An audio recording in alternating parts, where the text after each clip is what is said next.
Hello, hello. How is everyone feeling?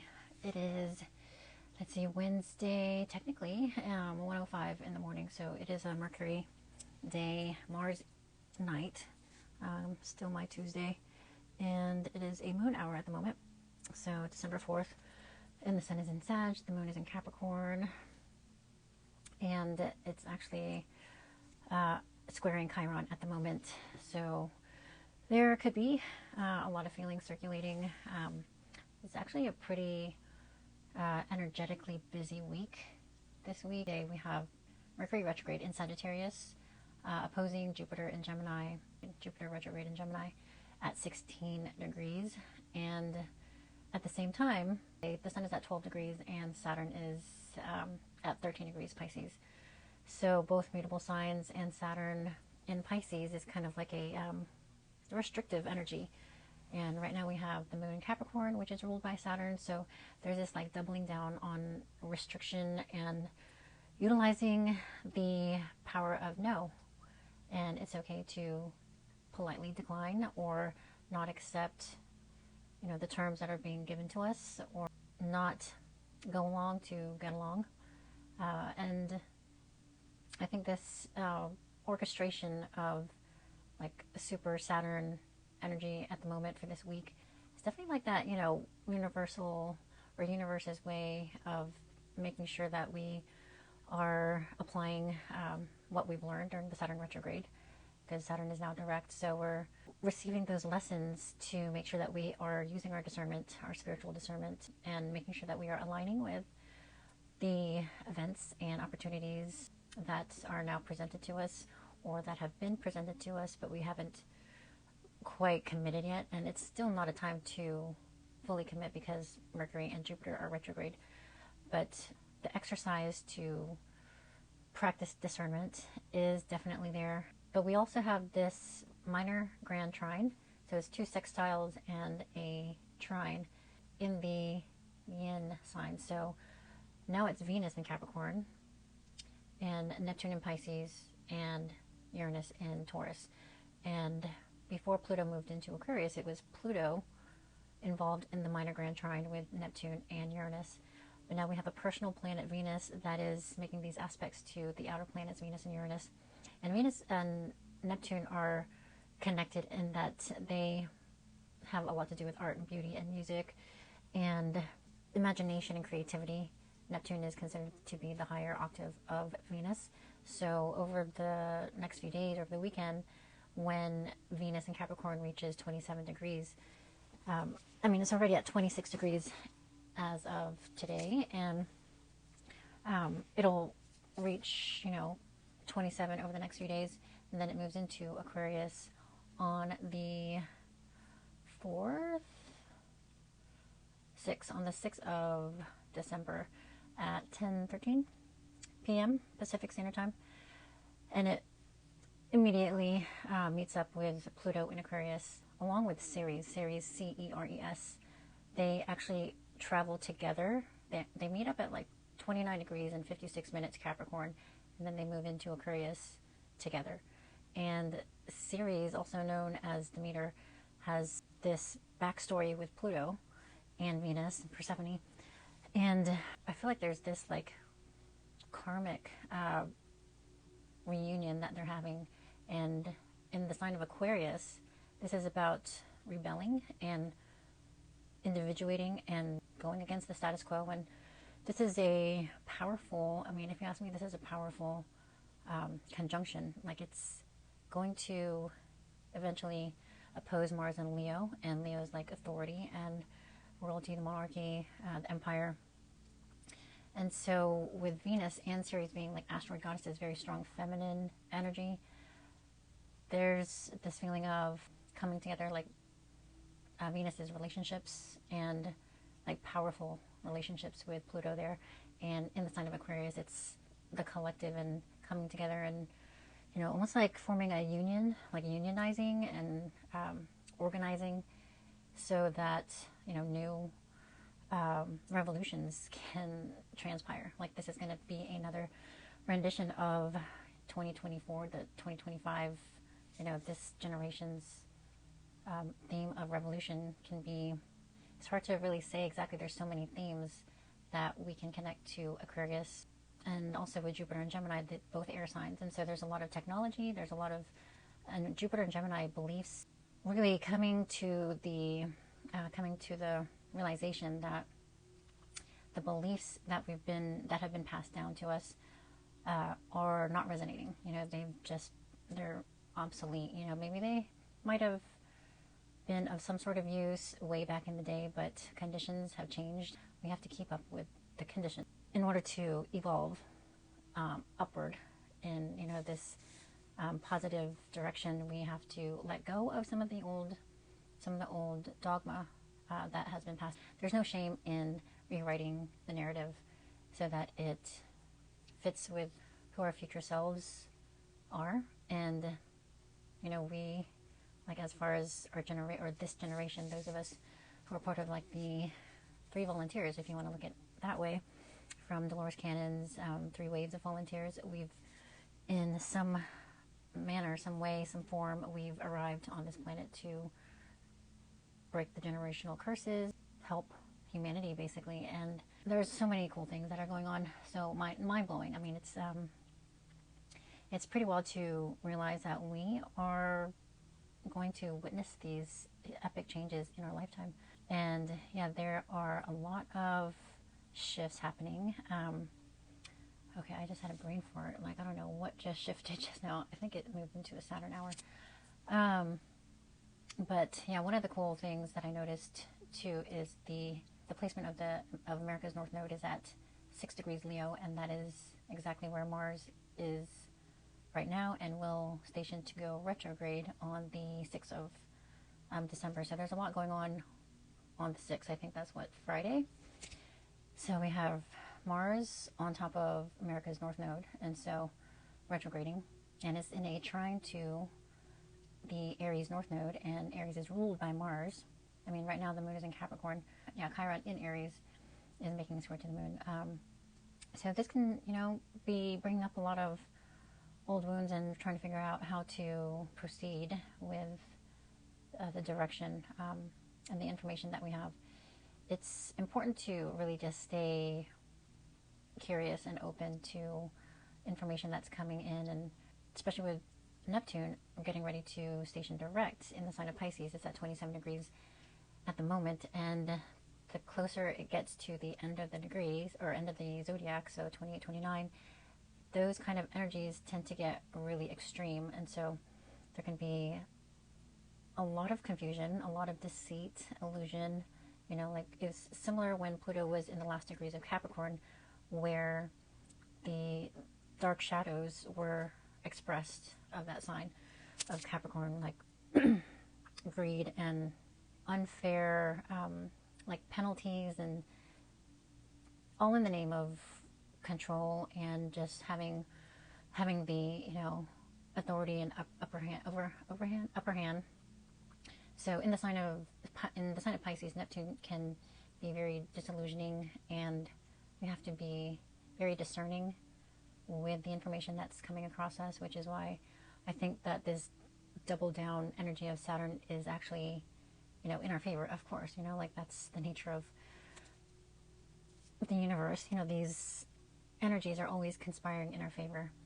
And so with these extreme energies of Neptune and Pisces, we want to have a place to go to, like coming into your heart center and really taking a moment to ask yourself, ask your guides, you know, ask your inner self, like blocking out any external influences, how you resonate with X, Y, and Z. You know, just making sure that the impulsivity or any kind of coercion, you know, coercion has been used as a tactic to get us to acquiesce on so many levels, you know, and it's just so subtle. But, you know, now we're learning that it is a tool. It has been used as a tool in a lot of different ways, whether it's through media or even like anything that's projected through the TV, and even in schools, like indoctrination.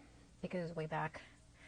So just like through the subtlest forms of exclusion or shame or any kind of like social pressure, we are able to, or hopefully we're able to pick up on those insincere, inauthentic tactics that are designed to make us give in or like acquiesce to whatever shenanigans the authorities are trying to pull. So it's really important to stay vigilant and make sure that we're balancing our intake of information with non-commercial, non-media type of stimulation, like music, dancing, nature, cooking, playing with your kids or your pets, something, knitting, something that is, some good old wholesome entertainment or education. And yeah, that's like staying in your heart center and being in that creative flow is like the biggest FU to any kind of attempt at, controlling your opinion or controlling how you react to things. And like that's another thing, like the reaction tactic is going to probably be at its peak as Neptune moves toward the end degrees of Pisces, because it's the end of the Pisces era, which is illusion. So it's the end of illusions. This is like the illusion era that we are moving out of. And so these energies are like culminating and they're like peaking before we move into the age of Aquarius, which is more, practical, mental, innovative, experimental. There's no time to, and like Aquarius is ruled by Uranus, which moves very quickly. Like it's sudden, unexpected. So there's no time to wallow in emotions and, like pulling the heartstrings are not like people are going to be cold-hearted, but like the tactic and the strategy is going to be a lot more Uranus and Aquarius energy is all about transparency and honesty to sometimes, I guess, like conventionally known to be at fault, considering we've been in the age of illusion and emotion and people pleasing. So now that we are definitely crossing the threshold of the Aquarius age, then yeah, the transparency is going to be of more value. Like authenticity is going to be valued. Not BSing around, basically. Things are going to be moving fast. We're not going to have time to like do a lot of hand-holding, and which means there's not going to be a lot of energy or time to coerce, like emotionally coerce the collective. It's just not going to work anymore. So yeah, I just wanted to mention those few things. Oh, and Mercury retrograde is about to meet up with the sun, and I believe that is Friday when the sun is Cazimi, so Mercury is in the heart of the sun, and there can be a lot of important universal messages. The sun has been known to be the king in a lot of cultures, and so when the planet of communication meets up with the sun, then there's information exchange coming directly from the king that is meant to be carried on through Mercury. And so in an opposition to Jupiter at the same time, in the sign of Gemini, Jupiter and Gemini energy is the energy that knows how to access information from like the from out of nowhere, from left field, like it's clever like that. And Jupiter expands, so it's really going way out there. And in opposition to Mercury, there's a reflection of this type of exploration of ideas. Like without Saturn squaring Mercury and Jupiter, there could be this super optimistic perspective and outlook that could have potentially had us moving in directions that we would naturally be called to move into because they're so optimistic and, like, why not? And having that blind trust, blind optimism, that faith that we want to have. But with the energy of Saturn and Pisces squaring Mercury and Jupiter, we want to stay grounded and make sure that it is in alignment with our beliefs. You know, it is, you know, like coming from a place of sustainability and long-lasting, test of time kind of beliefs that we can carry on and pass along to our kids and be proud of it and not be ashamed. Like, these are the new beliefs that will be rewritten in history books. Like, there's going to be so many books and documents that I feel like are going to be rewritten with the truth. I wouldn't be surprised if the Constitution will be rewritten. So yeah, it's hard not to look at America's chart to see how these are hitting. Like, America's chart is going to experience a lot of changes over the next couple years. Chiron return, Uranus return. I mean, the Neptune opposition is already in play.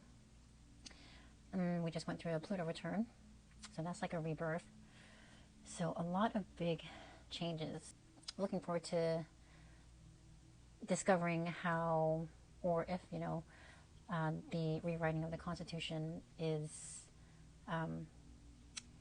going to play out through a signature in the next couple of years, through a cosmic signature, a planetary transit. So I will definitely be sharing that once I discover it.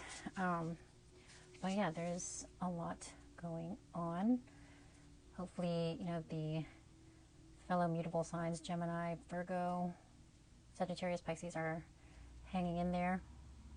I mean, mutable squares, I feel like, I don't know how many mutable squares we've gone through this year, but it's so many options and not knowing exactly what direction to go in. You know, it's like that four-way stop or four-way intersection where, you know, all four energies have so many options. You know, like pick a restaurant. So many options. Like, that's the plight of mutable signs. But yeah, we are on this wild ride of evolution together, and so it's definitely an exciting time to be aligned. And like Bill Hicks said, what did he say? You know, just enjoy the ride. Don't take anything seriously.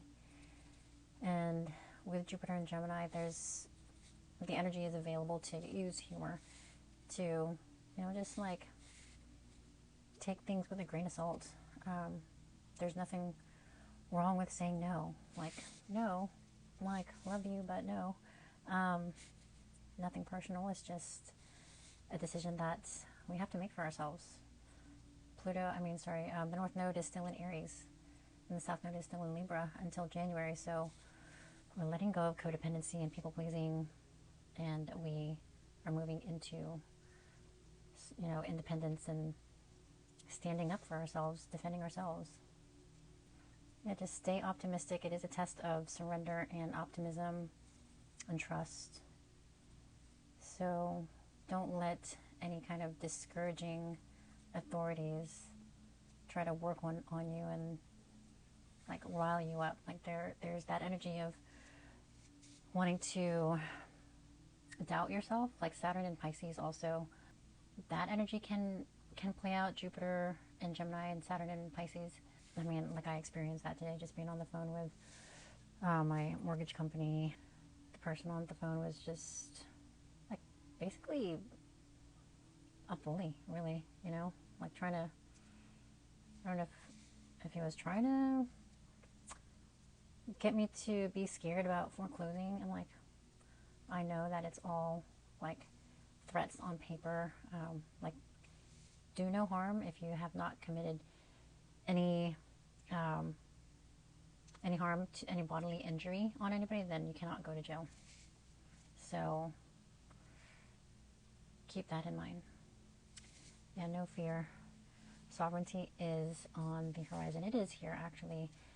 Especially, we just had that new moon in Sagittarius at 9 degrees with Mercury, which was retrograde at 20 degrees in 20 minutes, which to me, that's like hindsight is 20/20. So, I mean, a lot of information is going to be revealed, and it's going to require a lot of learning. There's a big learning curve with knowing how to speak this new language of how things operate and have been operating in ways that have been deceitful and you know, self-serving for a select few. I mean, it dates back to like the late 1890s, when the whole medical system, educational system was manipulated, and this was when what was it? Pluto was in Gemini, and Neptune moved into Gemini as well. So Pluto and Neptune became conjunct, and that's when the medical system got turned upside down, and natural remedies were banned, or there was some sort of penalty where natural remedies were not taught in medical school and not offered as remedies. So yeah, there's a whole lot of information on that. Actually, what is his name? Anthony Abke. Aabke is the last name, and I forget the person that he was collaborating with. But there's a whole playlist on. Let me see if I can find it real quick. I have it bookmarked somewhere, but the name of the playlist is Aaron Abke, Aaron Abke, and I'll link it below. But the YouTube series is called Rabbit Hole. I think it's like The Rabbit Hole or something. But there's a lot of information that is definitely insightful and good to know, especially with everything that's been going on. You know, it's no secret anymore. You know, it's not a conspiracy. We can see that, you know, all of these shenanigans and tactics are in our face, you know, and like all of these energies have been playing out and helping us come to the realization that the discernment that we have, the intuition, that voice in the back of our head is not illusion. This is the intuition that is telling us that there's something wrong going on. There's more to this reality than we are told. That, you know, we're being spoon-fed and lied to, like our history books have incorrect information, like straight up. And yeah, I definitely recommend. There's another video, I think this other one, I forget the podcasters' names, my apologies, but this one is, I think, an hour and 20 minutes, and they connect the levels of reality that we are in, and kind of like how the connection or the bridge between the two are made and how it's been manipulated. So we're definitely waking up. So yeah, stay grounded, stay centered, and definitely let me know if you'd like to take a look into your chart and see how these energies are interacting with your chart, and what to look forward to and what to, you know, like keep an eye out for. It's just really important to be aware of the power that you have, like knowing and having that awareness of your innate skills and passions, and, you know, the gifts that you have that you're meant to share with the world, helps you travel lighter and with more confidence going forward, so that you're not, you know, holding on to something that's not serving you, that's not fulfilling you anymore. And you can let go of that burden and pursue something that, you know, makes your heart dance and like uplifts you and feels a lot lighter. And you can move forward and connect with people that you actually feel aligned with, you know, your soul family. And you can learn from one another and just keep on evolving. And that's what it's all about. We're just experiencing this planet and all of the things, all the beautiful things that it has to offer. But it's a lot harder to do that when we've been programmed to believe that there's only this one paradigm that we have to subscribe to, that we have been subjected to from grade school up to a couple years ago. So yeah, there's a lot of discoveries to be made. So hopefully that made sense. Hopefully that was helpful. And thank you again always for listening, and all the best luck, and yeah. Hope to see you on the next one. All right. All the best. Take care.